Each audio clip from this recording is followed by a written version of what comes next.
The effigy is one of the many rich forms of protest art made by the National Democratic Movement in the Philippines. They could be individual likenesses or caricatures of presidents. So today, I have been asked to speak about effigies as protest art, and this was the first effigy made when President Aquino assumed office in 2010. You can see it looks like the president. Captures his likeness very much. Although effigies could not just be, they could go beyond individual likenesses and actually capture more complex or general phenomena, such as representing imperialism. So they have also been used in that context. In the Philippines, effigies are paraded during street marches. They are usually burned to symbolize the literal and figurative destruction of the entities that they represent. At the university, activist organizations were calling for volunteers to help out in the production of what they would call the Erapzilla. It was the term of former President Joseph Erap Estrada. And the National Democratic Movement at that time was calling for his ouster from office. So it created this effigy, which they called the Erapzilla, named after, yes, Godzilla, for the successive marches. There were marches almost every week and rallies every week. And this was one of the larger effigies. It's a 15-foot monster which actually spews out fire from its mouth. Yes, I don't have a photo of it spewing out fire. So it was burned that same day of that mobilization. So this is in Mendiola, in Manila. Its arm and ashes were later exhibited at surrounded by water. So it's an alternative artist-run space at that time. Anyway, Estrada soon resigned after the successive rallies, and after the revolt called EDSA II. The effigy largely remained a subaltern subject, excluded from most academic research. And that's true. I found it very hard to find articles related to that in the university libraries. It doesn't really rank among the traditional subjects of art history, which are oftentimes based on universalist and hierarchical notions of taste, fine art, quote unquote, timelessness and permanence, the false separation of art and politics. I think that the effigy affirms the vibrant and rich culture of the people's struggle. It exists outside our art schools, museums, and galleries. Effigies give us a glimpse of the comprehensive cultural work developed by the movement's formations, such as the Bagong Alyansang Makabayan.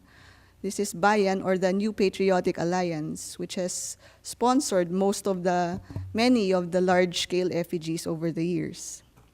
In the past 50 years, effigies were among the forms of protest art used to convey dissent and call for social change. They form part of the many messages collectively conveyed by songs, poetry, performances, street theater, and other forms of protest and revolutionary art. The concept of making something in effigy has not always been associated with today's protest puppets. The ruling elite of ancient antiquity, for instance, used effigies as funerary and tomb sculptures to memorialize, personify, and honor the dead. Many archaeological finds worldwide include symbolic offerings in effigy. Effigies were also later used for symbolically punitive and quasi-judicial rituals, such as bonfires, burning likenesses of reviled personalities. So the Falias in Valencia, Spain, a Guy Fawkes Day in Britain would be some examples of that. I would like to cite a particular instance where an effigy figured in a national incident. In the sauna of January 1970, protesters threw a cardboard coffin and an effigy of a crocodile at the president's entourage. A Senate investigation was launched after police forcibly dispersed the rallyists, who carried the coffin to symbolize the death of democracy and the crocodile to denote congressmen greedy for allowances. I think it's interesting because it's echoed now in the controversies back home in the Philippines, where you have issues such as the pork barrel funds and discretionary fund scam still brewing alongside the news of the damage caused by the typhoon. Now, the Senate committee concluded that the effigy throwing and the rally reflected a larger structural inequality in Philippine society, an imbalance that traditional structures of conflict resolution failed to effectively resolve. I'm quoting now from the committee report issued by the Senate in their conclusions about the rally and the incident.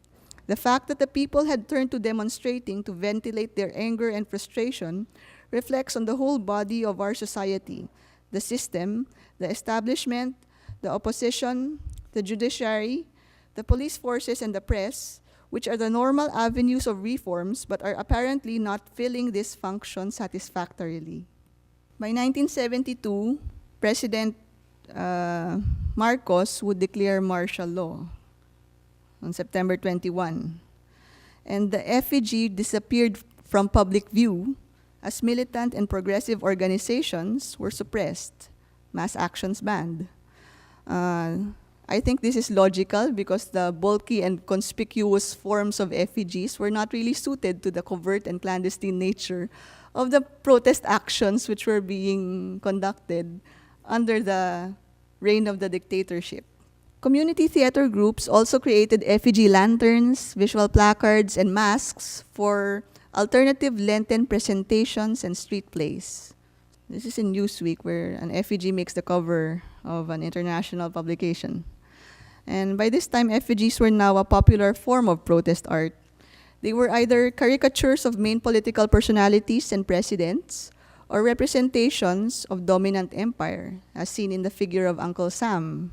So you have Marcos and Uncle Sam, who represents U.S. imperialism. They could also be representations of nascent nation, as seen in the figures of Inang Bayan or Motherland and Juan de la Cruz, a symbol for the ordinary Filipino. Effigies represented the dictatorship's dependence on U.S. imperialism and the many issues that the people faced. They were among the many works for the moving crowds, as the Bayan-led demonstrations against Marcos grew larger and more frequent.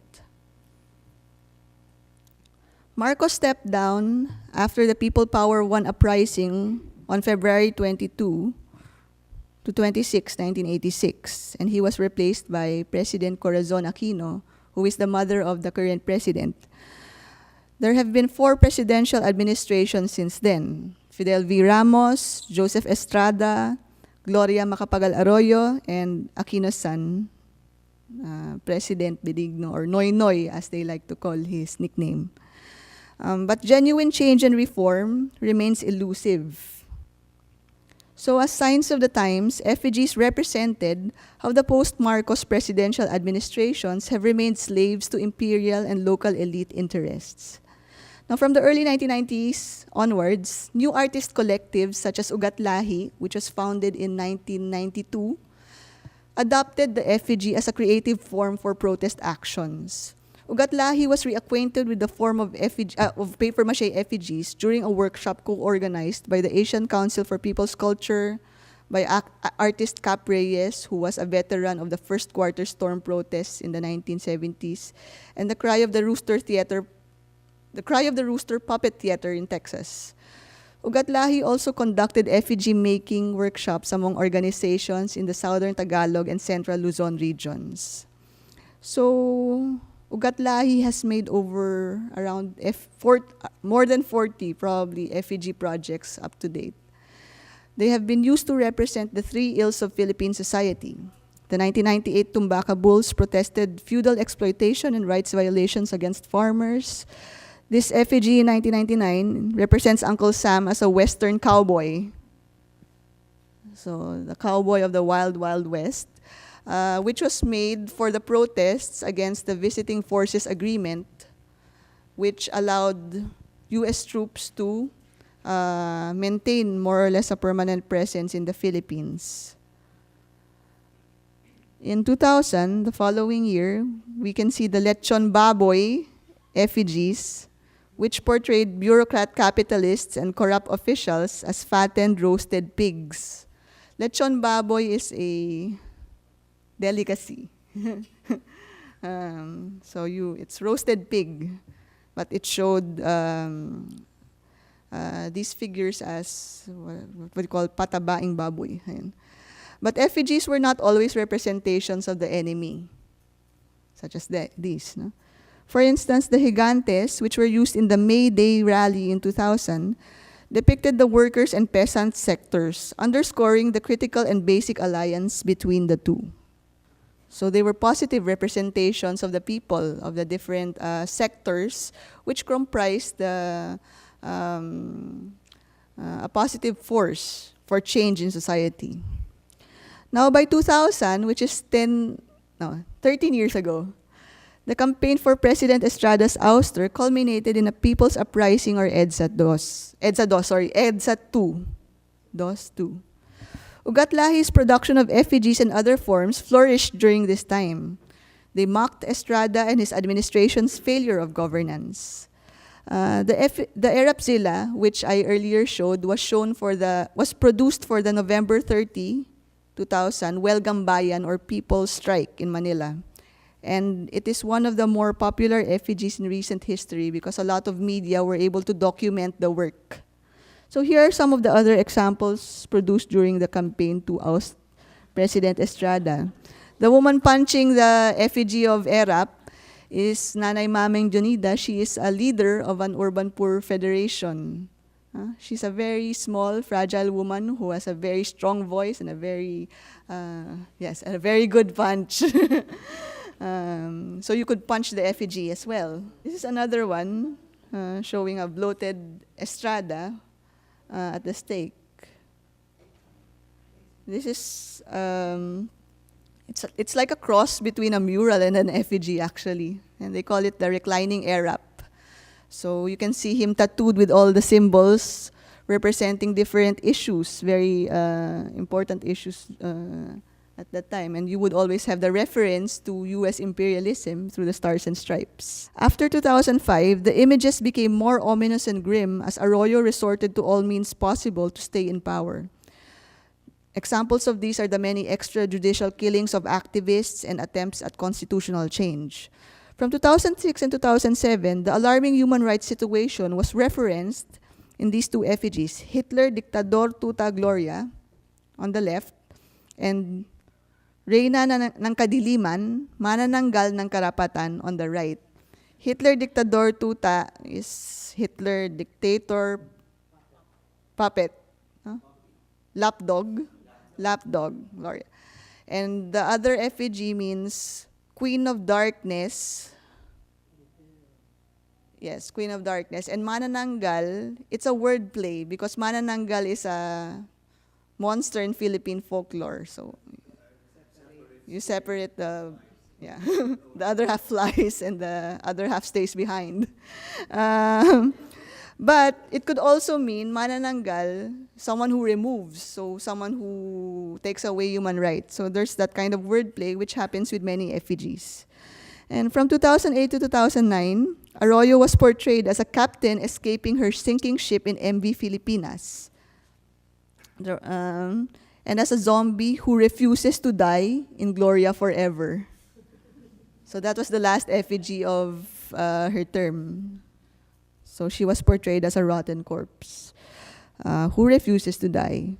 In 2010, Arroyo lost the national elections to President Aquino, who was perceived as a possible alternative to the corruption and depravity of the Arroyo administration. Aquino turned out to be no different from his predecessors. He was thus portrayed during his first SONA in 2010 as a magician, one who conjures promises, illusions, and falsehoods. This particular effigy was not burned to convey the challenge that the movement posed to Aquino. So this was to make Arroyo accountable and undo the many wrongs under her term. Anyway, Aquino failed to do so and was represented in 2011 as a rotten egg. So a giant penoy, balut. So it's a 0 score and a rotten egg, but it's also a delicacy. So there are many of these visual puns, references, which effigies use, and which make them especially funny to the audience who get to witness these spectacles. In the past 2 years, effigies critiqued and unmasked the Arroyo administration, a two-faced president feasting with agents of the foreign and local elite. So these are some of the many effigies were produced over the years, and these are just some of them. So hundreds of effigies have been produced in the course of the national democratic struggle in the Philippines, growing from simple straw figures of the 1960s to the moving and massive puppets of the past decade. Effigies attest to the progression of cultural work within the national democratic movement. The funny, memorable, and militant effigies can be further appreciated and understood if we reflect on the very rituals, processes, and purposes behind artistic production. When we try to answer the question, art for what and for whom? The process of taking shape is a political one, definitely. The making of the effigy is embedded in local context and conditions, using locally available, inexpensive, and appropriate materials. Each step, from the planning to the execution, is done as a communal project and not as a masterpiece of an individual unassailable genius. So images and ideas are generated, debated on, discarded, revised, and synthesized. The collective conceptualization and systematic consensus building is emphasized, stressing the need for coherence and unity of form and content. You might be wondering who are the people who make effigies, and they're a pretty broad, they come from all walks of life. They range from carpenters to visual artists, students, volunteers, leaders, and members of the different sectoral organizations. This collective participation in production is done not only to execute the concept faster, but to also consolidate and recruit more members and build a culture of a culture of collective artistic production. If we look at the themes and images taken on by effigies, they symbolize both the challenges and aspirations of the struggle. They can become emblems of the weakening enemy or representations of the masses united. They can go from being likenesses of actual personalities and officials to references of current social issues to symbols of larger problems such as imperialism, bureaucrat capitalism, and feudalism in the Philippine context. As images of the masses, effigies can represent the people or portray social sectors such as workers, peasants, and women as a strong force, contradicting misconceptions of the masses as weak, ignorant, or self-interested. Effigies are planned as a package of protest forms. They are not meant to stand alone, but to bridge the gaps between the institutions of the visible and the institutions of the verbal, such as speeches, manifestos, posters, books, texts, songs, and slogans, like the many forms that you saw earlier. Once finished, the effigies display in the public sphere serves as both a media attraction to the event and as effective counterpoints and rebuttals to state propaganda and rhetoric. Positioned in front of the march, it attracts attention from media as it passes by allowing the effigy to be laughed at, kicked, slapped, mangled. One uses the subversive potential of parody and mockery, showing the possibility of reclaiming power, and quoting Professor Jose Maria Sison's words, they sharpen the aim of the masses against the targeted figure. And the power of collective struggle is finally affirmed in the act of burning the effigy, which happens at the middle or the end of the mobilization. It is an act of destruction, both practical and symbolic. Burning is not just a convenient and inexpensive way to dispose of a very big work, but it is also a way to signify the elimination of prevailing injustices, the destruction of oppressive social structures, exploiters, and the collective will to prevail against all odds. To sum up the discussion, all aspects of producing the effigy have both practical and symbolic functions, which collectively contribute to its value as a form and process of progressive culture. And lastly, we go to the point on artistic resistance and solidarity. The effigies that we have seen earlier are very much embedded in the symbols within contemporary Philippine history, politics, and culture. Images that are best understood in their local contexts. But these same creative strategies can also be used to support grassroots and global resistance against empire. The signs of resonance are always there. This photograph was taken on April 9, 2003, the day of the US invasion and military aggression into Baghdad. It shows a statue of Saddam Hussein toppled in the city square, covered by the American flag. So this was a scene replayed and broadcast all over the world by media, capturing again the specter of US military aggression way after the Vietnam War in the 1960s. Now this is an image countered by other effigies of the contemporary anti-war movements. This is from a mobilization in Trafalgar Square, London, taken on November 20, 2003, showing protesters parodying the same act of US invasion by putting President Bush in Hussein's place. This effigy, on the other hand, was made a month earlier than the one in Trafalgar Square during President Bush's state visit to the Philippines. So it shows the Bush, an imperialist pirate, with his parrot, Gloria Arroyo. Now, these three images remind me of how cultural work can contribute to the rising global struggle against imperialist war. This process continues to unfold as we try to visualize more strategies of solidarity, such as a transnational people's trial. Jonas Stahl earlier spoke of the possibility of creating art in defense of democracy. The experience of the effigy in the Philippines is one example of art that asserts the right to speak, to question, to resist, to seek freedom, and finally justice on all fronts. For every mask and puppet is a potential conveyor of subversion in this time, where, as Walter Benjamin phrased it, the state of emergency in which we live in is not the exception but the rule.